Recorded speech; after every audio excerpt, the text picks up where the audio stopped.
이제 9시 등교를 막 추진하는 시점에 또 경기도 교육계에서 찬반 여론도 있었고 또 교육감님은 좀 더 강력하게 이를 추진해 보려고 했던 것이 교장 교감 선생님들도 수업을 좀 하자, 했으면 좋겠다, 이거 아니었어요?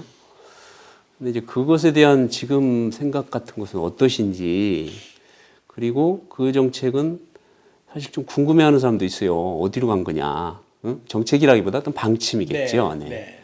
그런 궁금함도 있고. 그런데 그 부분은 어떻게 생각하시는지요? 이제 9시 등교를 할 때 아까 하나 빠뜨린 것 중에 하나가 이제 그 전체적으로 학생들의 요구라고 해서 했기 때문에 가령 용인교육지원청 같은 경우가 이제 교육장이 교장 선생님들 다 불러서 학생들이 요구한 정책을 우리가 처음 한번 이렇게 받아들이는 건데 아주 여러분들이 다 그냥 합심해서 한번 해줍시다.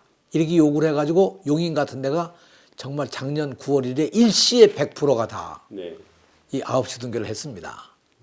그전 학생으로부터 출발한다는 게 굉장히 좋은 점이라고 하는 걸 이제 그때 확인을 했고요. 이런 관점에서 학생 중심으로 우리가 본다고 하면 학생들에게 교장 교감은 누굴까? 무엇일까? 어떻게 비춰지나? 근데 제가 학창 시절도 이제 돌이켜 보면 그렇지 않습니까? 교장에 대한 기억이라고 하는 건 뭐 그냥 그 조회 때 훈하나 해주고 그러던 아주 거리가 먼 선생님으로 여겨지는 거지 가깝게 느낄 수 있는 분은 아니란 말씀이죠. 근데 제가 와서 이제 교육법도 보고 현장도 살펴보고 그러니까 교장 교감도 분명하게 교원의 직렬상에 있는 자리지 그 교원의 직렬을 벗어난 게 아니지 않습니까?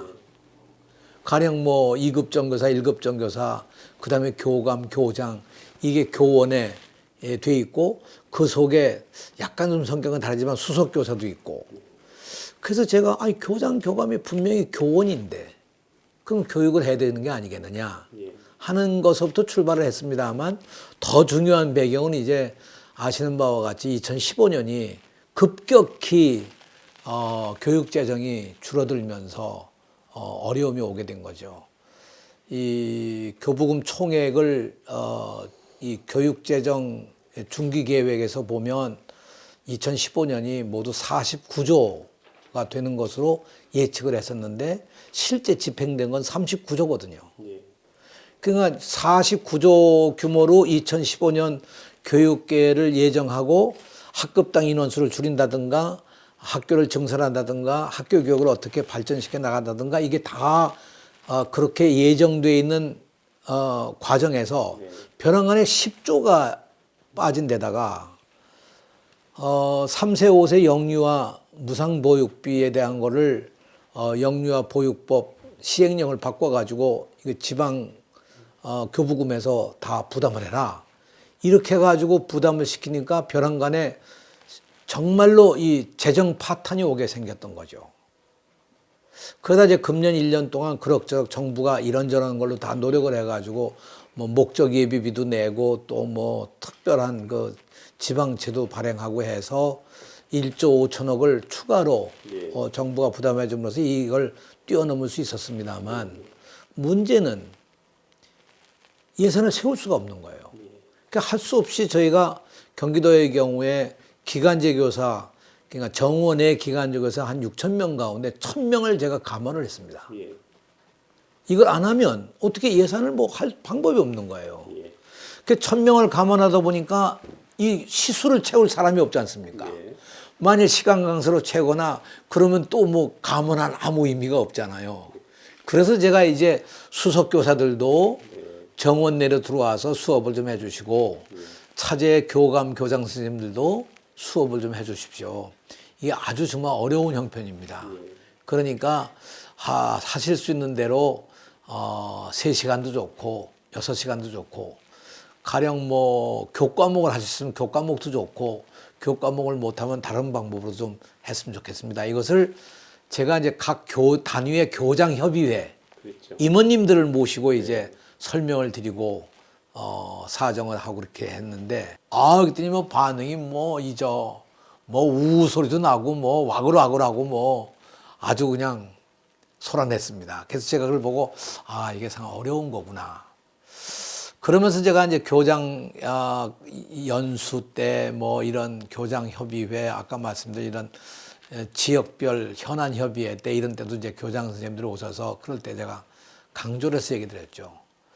이 시대에 교장 교감 선생님들께 경제가 예산이 어려워서 이런 부탁도 드리지만 학생들 입장에서 보면 교장 교감이 누굽니까? 큰 스승 아닙니까?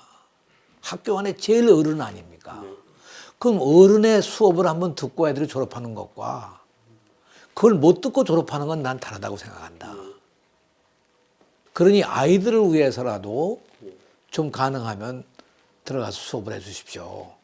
내 시작은 예산 때문에 말씀을 드린 거지만 정말 나는 교장 선생님, 교감 선생님들이 이 시대의 큰 스승의 자리로 가셔서 학생들에게 그런 감동을 준다면 그 감동이 아마 아이들에게 일생 갈 겁니다. 그 역할을 좀 해주시면 좋겠다. 그러나 뭐 내가 이 강제할 일은 아니지 않습니까? 그러나 나도 수업을 내 들어가겠습니다. 내 들어가는 이유는 나도 현장을 좀 느끼고 직접.